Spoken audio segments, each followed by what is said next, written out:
बोल जमहूर के साथ मैं हूं मरियम हसन।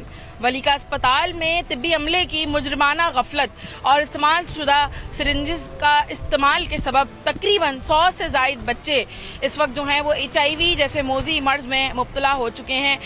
कम से कम उम्र जो है वो 2 माह है बच्चों की और ज़्यादा से ज़्यादा उम्र जो है वो 12 से 14 साल बताई जा रही है। जबकि महकमा सेहत सिंध और सईद गनी के मुताबिक जो है अब तक जिन बच्चों में HIV की तस्दीक की गई है वो तकरीबन 78 केसेस जो हैं वो बताए जा रहे हैं, जबकि अस्पताल ज़राए और इलाका मकीनों की जानिब से 100 से ज़ायद केसेस का दावा किया जा रहा है। मुजरिमाना गफलत, इतनी मुजरिमाना गफलत कि नन्हे मासूम बच्चे वो फूल वो कलियाँ जो कि फूल बनने से पहले ही HIV में मुब्तला हो गए और ज़िंदगी भर के लिए जो है उनकी ज़िंदगी जो है वो तबाह हो गई।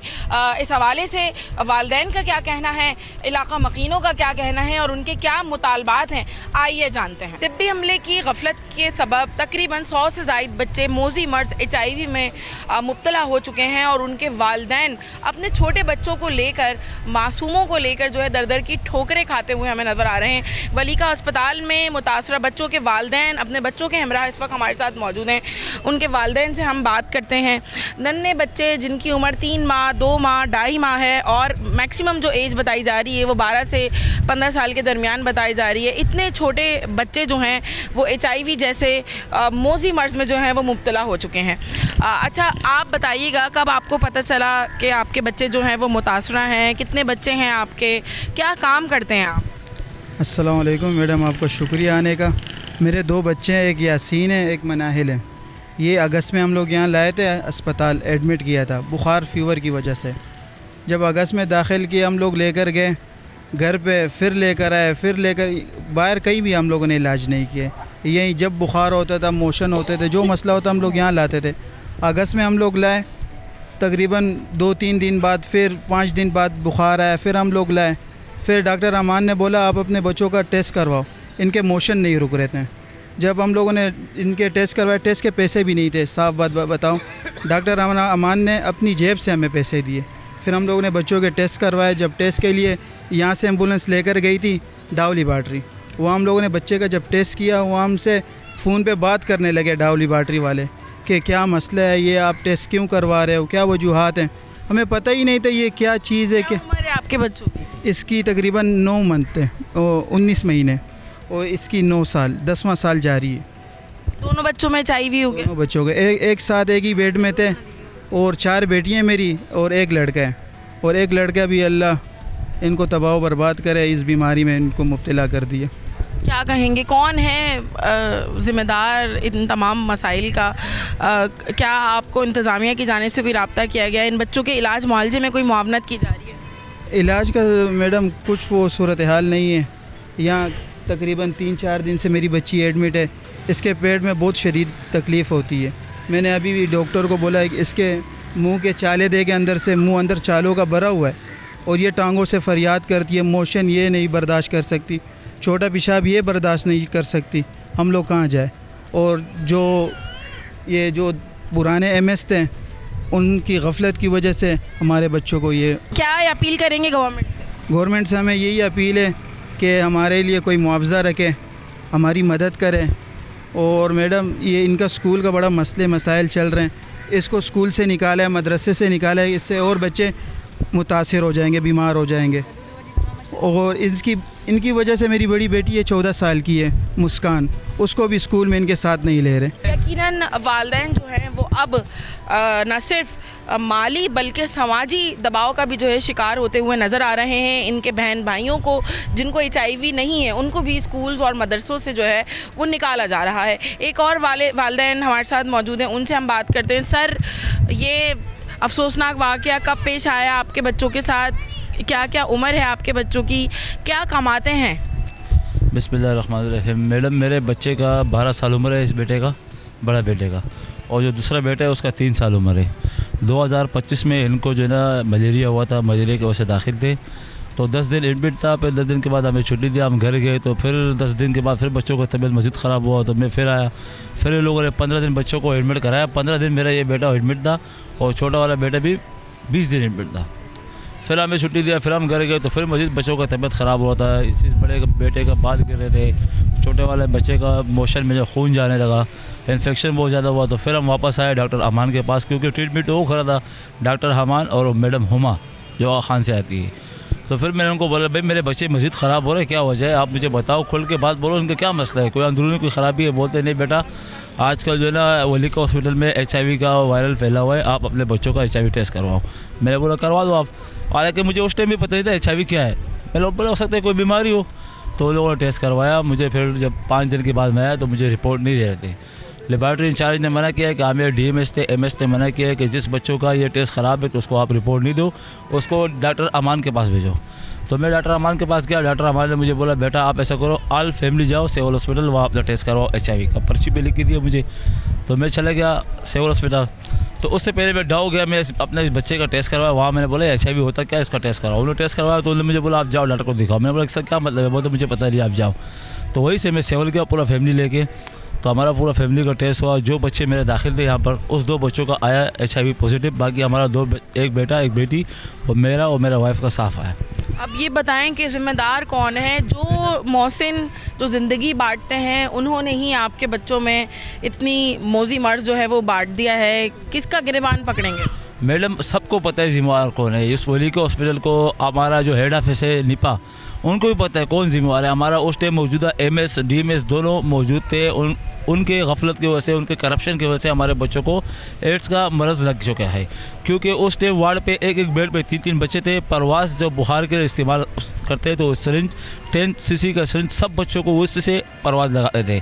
लेकिन हमें इल्म नहीं था कि इससे बीमारी लगता, क्योंकि अगर हमें इल्म होता, अभी इस टाइम मौजूदा वक्त में 4-5 लाख रुपए कर्जदार हो चुके इस बच्चों के लिए। तो उस टाइम भी हम 1000-1200 रुपये कर। गवर्नमेंट से क्या अपील करें? गवर्नमेंट से ये अपील कर रहे हैं, जो मैडम इस वक्त मौजूदा MS दोनों यहाँ रह रहे हैं, रिहायशी अभी भी, तो गवर्नमेंट से सबसे पहले दरख्वास्त है कि इनको यहाँ से हटाया जाए और सख्त से सख्त सज़ा इनको सुनाया जाए।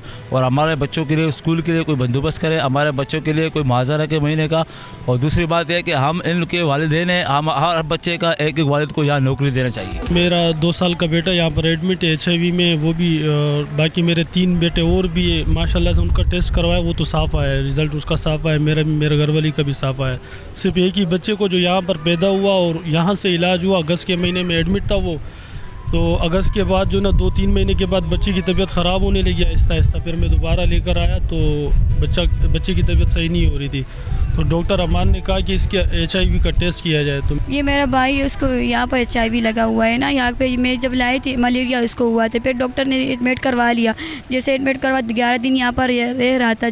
जैसे मैं घर इसका वज़न कम हो रहा था, जैसे मैं यहाँ पर आई मैंने डॉक्टर अमान को बोला कि सर इसका वज़न कम हो रहा है। डॉक्टर अमान ने इसका टेस्ट करवाया HIV का। जैसे ही टेस्ट करवाया इसने लोगों ने छुपा दिया, अपने पास ही रख दिया।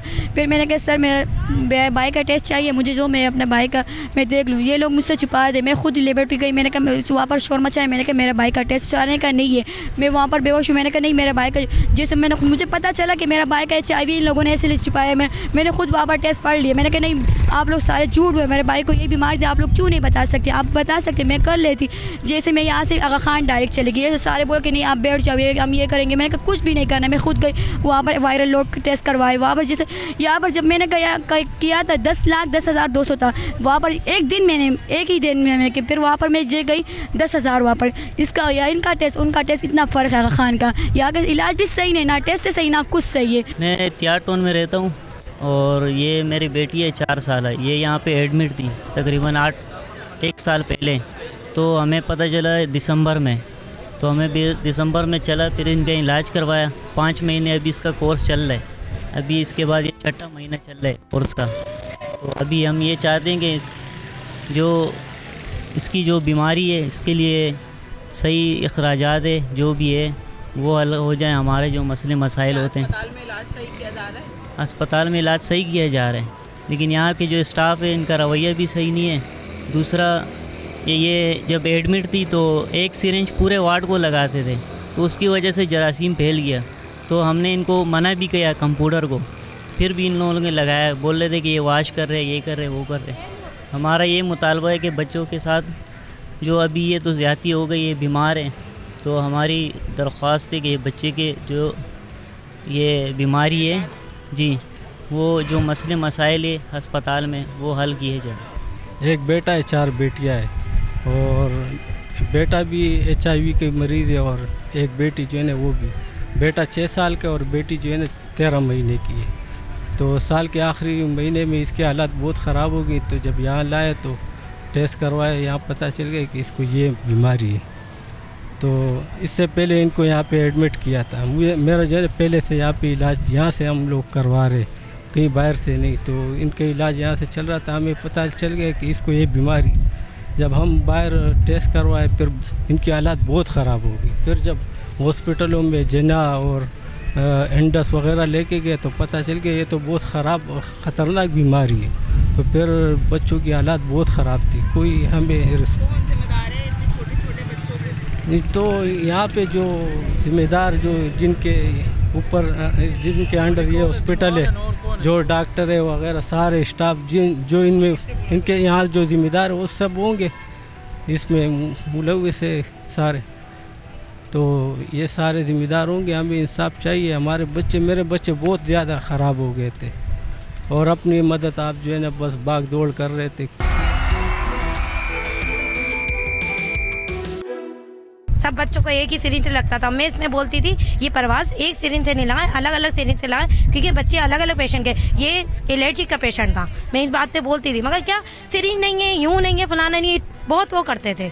हर चीज़ को हम समझते थे ना इन चीज़ को, क्योंकि हमने इतने टाइम से देखते आ रहे हैं अपने बच्चे को, मगर नहीं, उन्होंने परवाज़ लगाया, हमारा बच्चा ख़राब करा। अगर जैसे हम माँ बाप रूले ना, आज वो भी रूलें और हमारे सामने करा जाए, वो सब हम देखेंगे अपने सामने, क्योंकि हमने जैसे दिन गुजारे हैं। इन लोगों को करना चाहिए जिस तरीके से हम परेशान हैं। हमारे साथ कुछ तो खड़े हैं ना, जैसे हमारे बच्चे के साथ करा है, ये तो हमारे साथ सारी ज़िंदगी है ना। तो मैं कहती वो जितने भी स्टाफ हैं उनके बच्चों के साथ करा जाए, नहीं तो उनको लगाया जाए। मैं ये चीज़ देखना चाहती हूँ। ये अस्पताल बंद करवाना है मैंने, कि जिनके माँ बाप के बच्चे ख़राब हुए ना, उन माँ बाप से पूछो उन पर क्या गुजरती है। कोई एहसास है उनको? कोई नहीं है। कि एक एक पल हमने एक पूरी रातें गुजारी इसके साथ। 3 महीने तो हम सोए नहीं है। एक एक टाइम पे दवाइयाँ देना, ये करना। ये तो बच्चे को हमने 80 कर लिया, हमारा चलता बच्चा ख़राब किया उन्होंने। नहीं चलता, ये 2.5 साल का हुआ है। अब हमारी बस कोशिश यही है ये बच्चा हमारा बोले और चले, क्योंकि जैसे हमारे 4 बच्चे ऐसे हम इसको चाहते हैं। इसके लिए भी हमारे लिए कुछ आगे बढ़े। कुछ भी नहीं कर पाता। इन्होंने इतना वायरस कर दिया हमारे बच्चे के दिमाग में, इसको झटके लगने लग गए। झटके लगे, बच्चे ने छोड़ दिया चलना। वरना मेरा बच्चा यहाँ चलाती थी, घुमाती थी, सब कुछ करती थी। आज वो बच्चा मेरा चल नहीं रहा। क्यों? सिर्फ इनकी वजह से। ना डॉक्टर अरमान ने कुछ किया। डॉक्टर अरमान को मैंने बोला, डॉक्टर अरमान मेरे बच्चे को ऐसा हो रहा है, नहीं। डॉक्टर हुमा ने भी कुछ नहीं करा। तो क्यों नहीं किया हमारे लिए? हम गरीबों को कुछ नहीं है। डॉक्टर्स और नर्सेज की मुजरमाना गफलत की वजह से तकरीबन 100 से ज़ायद बच्चे HIV का शिकार हुए हैं। वालिदैन का मौक़िफ़ आपने जाना।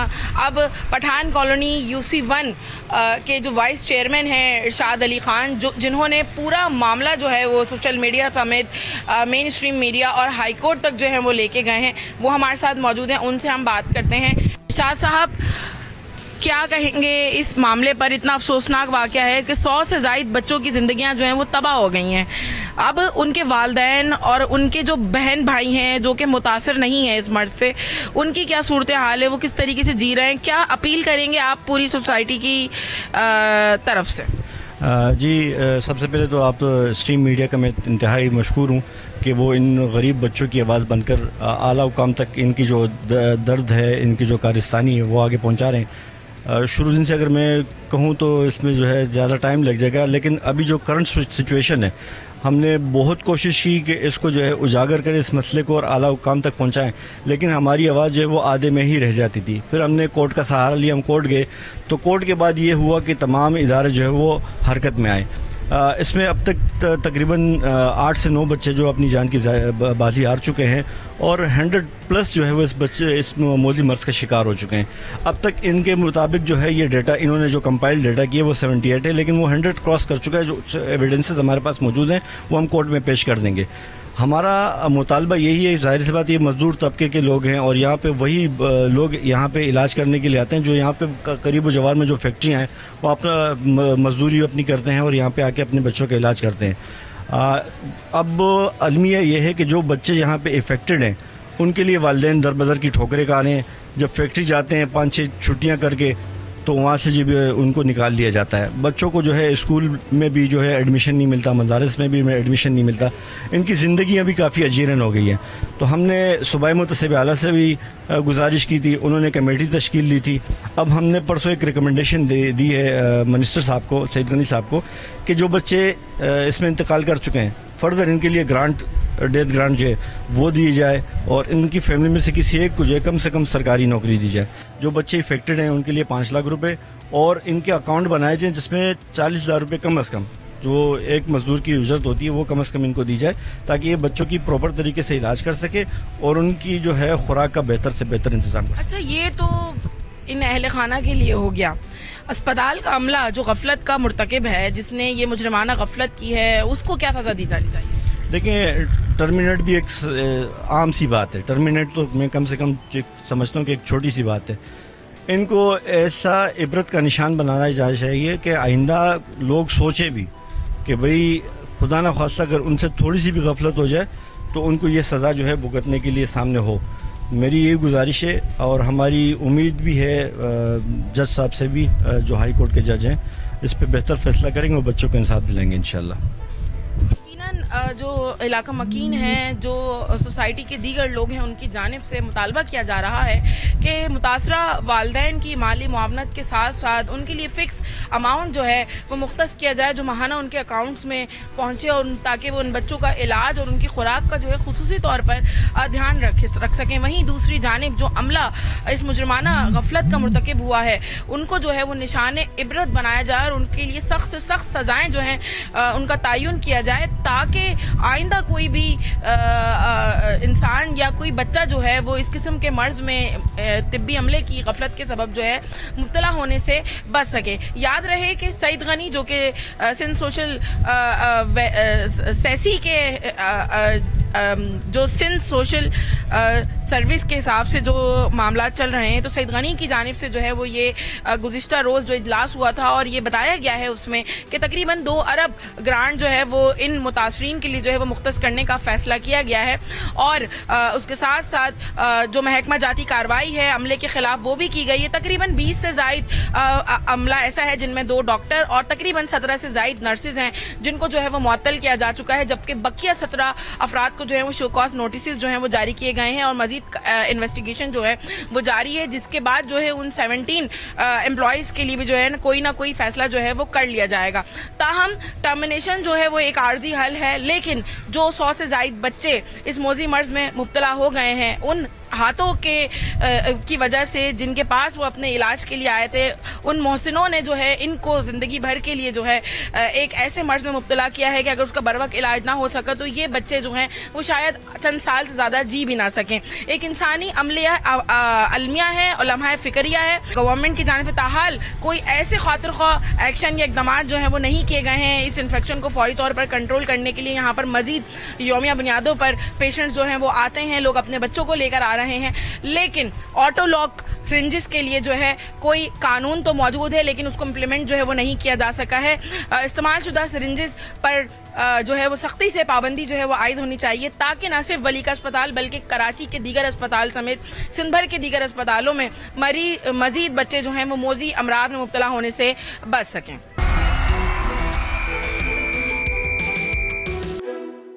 जी अस्सलाम वालेकुम, बोल जमहूर के साथ मैं हूं कफील अहमद और आज हम बात कर रहे हैं डीआईजी ट्रैफिक के उस फैसले के हवाले से जो कि इस वक्त कराची में चलने वाले जो तमाम रिक्शा ड्राइवर्स हैं उनके लिए बहुत तशवीश का बाइस बन गया है।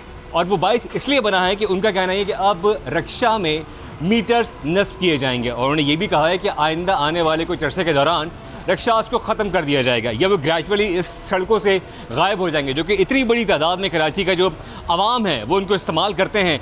तो अब क्या होने जा रहा है, इस तमाम टॉपिक पे जो है आज हम बात करेंगे। मेरे साथ इस वक्त मौजूद हैं रिक्शा एसोसिएशन के सरबराह फैसल हसन ज़ई साहब। फैसल साहब, पूछना ये चाहूँगा, ये जो बयान है आपने भी सुना होगा, पहले तो ये बताएं कि ये बयान उन्होंने संजीदा उसमें दिया है क्या, इस पर क्या होने जा रहा है? बिस्मिल्लाहिर्रहमानिर्रहीम। भाईजान, संजीदा और गैर संजीदा का तो जवाब वो ख़ुद देंगे डीआईजी साहब। बहरहाल मीटर के हवाले से मेरा ये कहना है कि मीटर रिक्शे में लगना चाहिए जिस तरह पहले वक्तों में मीटर लगते थे, लेकिन इससे पहले इन्हें एक फ़ेयर तय करना चाहिए कि मीटर कितने रुपए पे चलेगा, क्योंकि हमारे पास जो पुराने आदाद व शुमार है वो 9 रुपये के 18 रुपये के हैं गालिबन। नया कोई रेट ऐसा तय है नहीं। 300 रुपये लीटर है पेट्रोल का, तो आप मुझे बताएं 10 रुपये, 15 रुपये या 20 रुपये किलोमीटर पे बंदा किस तरह रिक्शा चला सकता है। तो DIG साहब से हमारी गुजारिश ये है, पहले ये तमाम स्टेक होल्डर्स को बुलाएं, अपने पास एक मीटिंग करें और उसके लिए ये तय करें कि भाई आपने मीटर तो लगाना है रिक्शे में, बिल्कुल ज़रूरी है। हम भी इसकी हिमायत करते हैं कि रिक्शे में मीटर होना चाहिए। बगैर मीटर के तो जाहिर है किस तरह रिक्शा चलेगा, लेकिन कितने रुपए पर किलोमीटर चलेगा ये DIG साहब को पहले तय कितने पर एग्री करेंगे मुझे ये बताएं ना। अगर इस वक्त 310 रुपये का पेट्रोल है, देखें कराची शहर के अंदर जिस तरह ट्रैफिक होती है, तो आप अगर 1 लीटर के ऊपर एवरेज निकालते हैं, हम अगर लंबे सफ़र पे जाते हैं तो समझिए अगर 20 है तो शहर के अंदर 13-14 की एवरेज देगी, 15 की देगी। कम से कम 50 रुपये 45 रुपये पर किलोमीटर, 50 रुपये कम से कम पर किलोमीटर होना चाहिए। 50 रुपये पर किलोमीटर होने चाहिए। उसकी वजह यह है कि आवाम के लिए बहुत बड़ा बार हो जाएगा अगर ऐसा होता है। देखें, अगर ये रिक्शा बंदा चला रहा है फुल डे, जाहिर है उसने भी कुछ कमाना है, तो 50 रुपये के अंदर आप अगर 300 रुपये का फ्यूल डालते हैं तो ये तो सारे दिन उसने किलोमीटर चार्ज करता है बंदा। मतलब ये कि किसी टाइम उसको सवारी मिलेगी, किसी टाइम सवारी नहीं मिलेगी, खाली भी तो चलता है ना रिक्शा। अब ये तो नहीं है कि वो रोड पे निकला और सवारी बैठती है और सवारी नहीं बैठ के सारा दिन सफ़र करना है, किसी जगह सवारी को उतारा फिर इसको खाली आना पड़ता है, तो ये सारी चीज़ें काउंट होती है ना। अच्छा, आप एज बैसित सदर क्या समझते हैं, ये जो बात है कि रिक्शा जो है वो कराची से आइंदा आने वाले कुछ अरसे में ख़त्म कर दिए जाएंगे और सड़कों पर नहीं होंगे, क्या आप समझते हैं इस बात से कितना सहमत है? भाईजान, बात ये है कि कराची के अंदर थाउजेंड्स में नहीं है, लाखों के हिसाब से। और ये तादाद कितनी है? ये लाखों के हिसाब से है। कम से कम मेरे अंदाजे से 2-3 लाख रिक्शा कराची में होगा। जिस तरह रजिस्टर होता है महीने के 2-2.5 हज़ार रिक्शे रजिस्टर हुए हैं, तो 4 स्ट्रोक के रिक्शे तकरीबन 18-20 साल तो कराची में इनको हो गए, 2008 से आए हुए, तो लाखों में ही होंगे, ज़ाहिर है हज़ारों में तो होंगे नहीं रिक्शे। मसला ये है कि हमारे पास रिक्शे के अलावा इस टाइम पे कौन सी ट्रांसपोर्ट चल रही है। ग्रीन लाइन हमारी जो है वो भी तामीर ही नहीं हुई है। जो इस्लामिया कॉलेज जो रोड जा रहा है गुलशन को, वो अभी बना नहीं है। तो हमारे पास रिक्शे के अलावा दूसरी कौन सी ट्रांसपोर्ट है कि अगर इस रिक्शे को ये बंद करते हैं तो लोग सफ़र किस चीज़ में करेंगे, ये बताया जाए। चिंची रिक्शा है स्पेशली, वो ज़रा माहौल से मुताबिकत नहीं रखते, उनमें बाज़ मसाइल भी आते हैं। देखें, इसके लिए तो पब्लिक अवेयरनेस की ज़रूरत है ना। अगर कोई चीज़ ख़राब हो रही है तो उसको ठीक करना चाहिए, बजाय इसके उसको आप बंद कर दें। तो ये तो कोई इस तरह नहीं है, ये तो मजदूरी कर रहे हैं लोग, गरीब लोग हैं, वो आते हैं, वो अपनी फैमिलीज़ को पालते हैं, यहाँ पर रिक्शा चलाते हैं। तो मेरे भाई, इसके लिए अगर किसी चीज़ में DIG साहब को नज़र आ रहा है कि भाई इम्प्लीमेंट की ज़रूरत है, तो लोगों को बुलाएं, उनके साथ बात कर रहे हैं। अवेयरनेस ने जिस तरह उन्होंने नंबर प्लेट के हवाले से दी है, नंबर प्लेट के हवाले से उन्होंने कहा, तो अब सारे लोग नंबर प्लेट लगा रहे हैं, रिक्शे वाले भी लगा रहे हैं। अवेयरनेस चाहिए ना। अब ये हल थोड़ी है कि आप चीज़ को बंद ही कर दें। ये लाखों लोग हैं, इनके घर हैं, मैकेनिक हैं, स्पेयर पार्ट्स होते हैं, तो लाखों लोग इससे एंगेज हैं। अगर इस तरह का कोई फैसला होगा तो ये तो सारे लोग परेशान हो जाएंगे। जी, इस वक्त हम गार्डन में मच्छी मार्केट में से मौजूद है और यहाँ तमाम रिक्शा ड्राइवर जो हैं वो दूर तक मौजूद हैं, उनसे हम बात करेंगे मीटर के हवाले से। DIG ट्रैफिक का कहना ये है कि रिक्शों में अब मीटर लगेंगे, वही सड़कों पर चलेंगे, उसके अलावा नहीं चलेंगे। आप क्या कहोगे? इंशाल्लाह सही है, बेहतर है, लगेगा तो बेहतर बात है, कोई मसला नहीं। मीटर लगना चाहिए? लगना चाहिए, हाँ बिल्कुल ईमानदारी से चलेंगे। आप इसके हक में? हाँ हाँ बिल्कुल भाई। और ये जो कहा जा रहा है कि अब रिक्शे आइंदा आने वाले कुछ सालों के अंदर कराची से ख़त्म कर दिए जाएंगे, ये DIG ट्रैफिक का कहना है, तो क्या समझते हैं, ये ख़त्म कर दिए जाएँ तो ठीक रहे? यार ख़त्म तो गवर्नमेंट ख़त्म कर सकते हैं, लेकिन बात ये कि उस्ताद रोज़ी तो हम लोग का यही लगा हुआ है ना, वो कुछ रोज़ी देगा तो हम लोग इसको ख़त्म करेंगे, और नहीं ऐसे तो मुश्किल है ये ख़त्म हो जाए। मीटर तो पहले ही लगाते हैं, तो पहले भी कुछ भी ऐसे कोई फ़र्क नहीं पड़ता था, वो अपने मुँह से ही मांगते हैं। पेट्रोल का एक रेट होता ही नहीं है, रोज़ रोज़ चेंज होता ही रहता है, ऐसे कोई बात नहीं। आप समझते हैं कि चिंची की बजाय यहाँ बसेज आनी चाहिए? हाँ बिल्कुल, वो तो सहूलत, जितना भी आवाम के लिए सहूलत होनी चाहिए तो अच्छी बात है, लेकिन नहीं हो सकता है। नहीं होगा? आपको उम्मीद ही नहीं है? नहीं, उम्मीद नहीं, बिल्कुल नहीं। चिंची रिक्शा के खात्मे की बात की जा रही है और कहा जा रहा है कि जो रिक्शा वही चलेंगे इस यहाँ शहर में जिनके ऊपर मीटर नस्ब होगा। मेरे साथ साहबजादा निसार मौजूद है जो कि जनरल सेक्रेटरी भी हैं। निसार साहब, रिक्शे तो यहाँ मौजूद हैं बेपनाह तादाद में, लेकिन किसी पर भी मीटर नहीं है, और अब जो ये बात की जा रही है DIG ट्रैफिक की जानिब से कि सिलसिला मरहलावार जो रिक्शे ख़त्म कर दिए जाएंगे, क्या कहेंगे? बिस्मिल्लाहिर्रहमानिर्रहीम। जनाब, यहाँ DIG साहब का बयान हमने भी सुना है और आपने भी सुना है, बल्कि पूरे जितने जो लोग सुनने वाले पाकिस्तान सब ने सुना है। उनके बहुत सारे इक़दामात ऐसे हैं जिनको काबिल तहसीन भी, हम उनको अप्रिशिएट भी करते हैं, बहुत अच्छा काम कर रहे हैं। जैसे शारा फैसल पे उन्होंने किया, उसके हवाले से, कैमरे के हवाले फैसले का बताएं। इस फैसले का इसके मैं ये कहूँगा कि बिल्कुल ये ज़रूरी है। जो चीज़ लॉ में मौजूद है उससे तो कोई भी इनकार नहीं कर सकता। मीटर होने का जो है ना वो होना ज़रूरी है, लेकिन आप उसको इम्प्लीमेंट कैसे करवाएंगे और उसका आप टैरिफ क्या देंगे, उसको आप क्या देंगे। जैसे आप 19 मैं खुद जो है ना फेयर कमेटी का मेंबर हूँ, एज अ नोटिफाइड पर्सन हूँ मैं, सही है। तो हमें जब कोई मीटिंग होती है, सालों में एक दफ़ा होती है, हमें बुलाते हैं, तो हमसे क्या व्यू लेंगे, हम क्या लोगों को क्या बताएं कि भैया पर किलोमीटर हम क्या देंगे। फ्यूल जो है वो 300 रुपये पर किलोमीटर है, तो आप रक्शे वाले को क्या देंगे, क्या आप फेयर क्या देंगे उनको कि 1 किलोमीटर का क्या होना चाहिए। दूसरा ये कि मीटर आप लगाएंगे, देखिए इसके मीटर के अलावा इन ड्राइव चल रहा है, दूसरी चल रहा है, यंगो चल रहा है, बाइकियाँ, इवन बाइकियाँ चल रही हैं। जिस चीज़ पे इनको इम्प्लीमेंट कराना है और जो चीज़ जो है जो बर्निंग इश्यूज़ है वो ये है कि आप मोटरसाइकिलों को देखें, उनका क्या असर है। आपके पास कैपेसिटी रोड पे क्या है कि आप इतनी तादाद में गाड़ियाँ रजिस्टर्ड हो रही, चाहे वो ये रक्षा हो, न्यू रजिस्ट्रेशन जो है प्राइवेट कारों की हो, आपके पास कैपेसिटी कितनी है।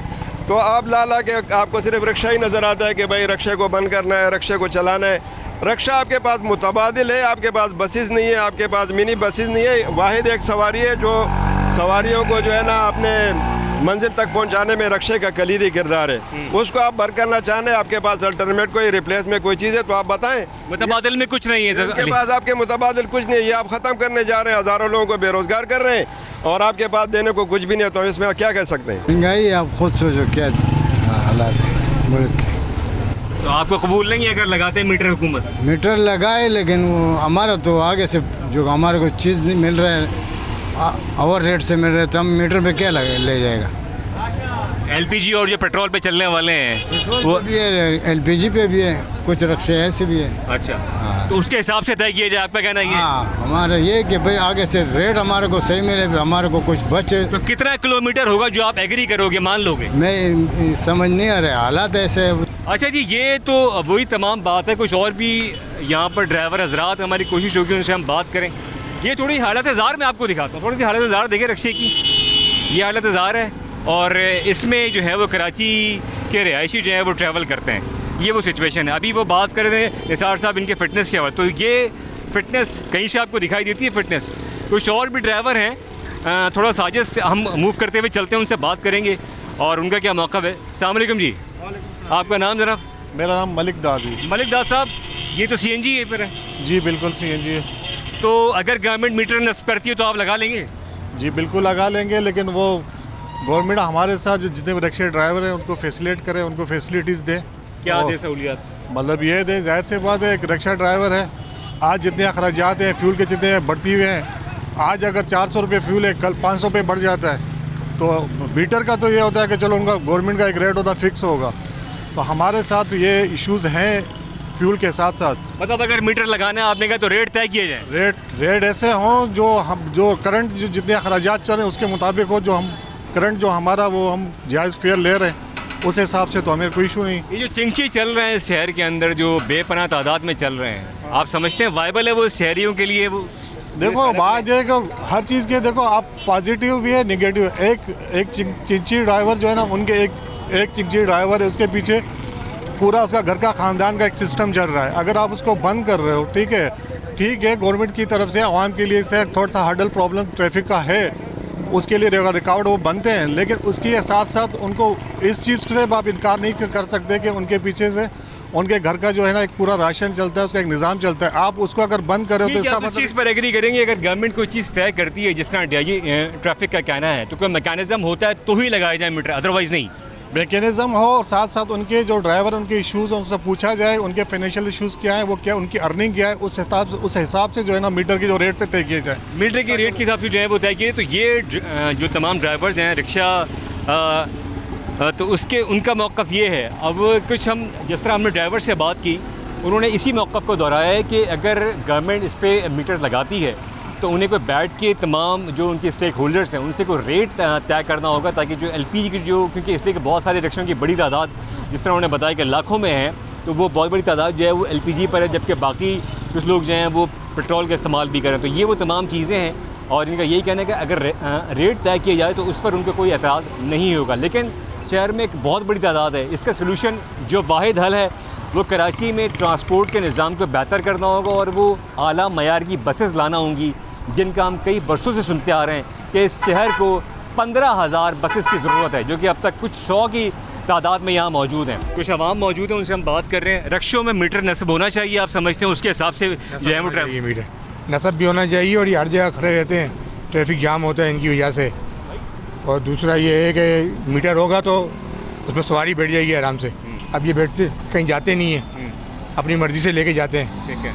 लेकिन यहाँ के मीटर लगा होगा तो मीटर भाई ऑन किया, चलो भाई हम चले गए। पहले रिक्शों में मीटर होते थे। अच्छा। अब जब से ये इसका निज़ाम ख़राब हुआ है, मीटर ही नहीं होते, ट्रैफिक वगैरह जो है ना कुछ भी नहीं होता, तो लोग बहुत परेशान होते हैं और ये अपनी मर्ज़ी के पैसे मांगते हैं। तो जब अगर मीटर होगा तो जो वो रेट तय करेंगे तो आप उस पर एग्री करेंगे? मीटर जो होगा उस पर जो किलोमीटर के हिसाब से पैसे होंगे ना, ठीक है, वो होंगे, वो बनेंगे, वो देगा आदमी, वो देंगे, वो बिल्कुल सही है। तो वो ठीक फैसला है, वो बिल्कुल होना चाहिए, वो होना चाहिए। आवाम का मौक़िफ़ भी आपने सुन लिया और आवाम ने जो बात कही है वो आपने सुन लिया। और किसी हद तक गो के इस वक्त जो DIG ट्रैफिक ने कहा है उसके अकॉर्डिंगली उन्होंने यही कहा कि जो चिंची हैं उनको मरहलावार ख़त्म किया जा रहा है, जबकि जो रिक्शे वही चलेंगे जिन पर अब मीटर नस्ब होगा। तो अब देखना ये है कि DIG ट्रैफिक अपने बात पर किस हद तक अमल दरामद करा सकते हैं। और जो इतनी बड़ी तादाद है, लाखों की तादाद में, जो उनके प्रेसिडेंट ने नंबर दिया, वो 3.5 से 4 लाख रिक्शा इस शहर के अंदर मौजूद है। तो अब आइंदा आने वाले दिनों में देखना होगा कि आया किस हद तक इस बात पर अमल किया जाता है और गवर्नमेंट की स्ट्रैटेजी क्या होती है।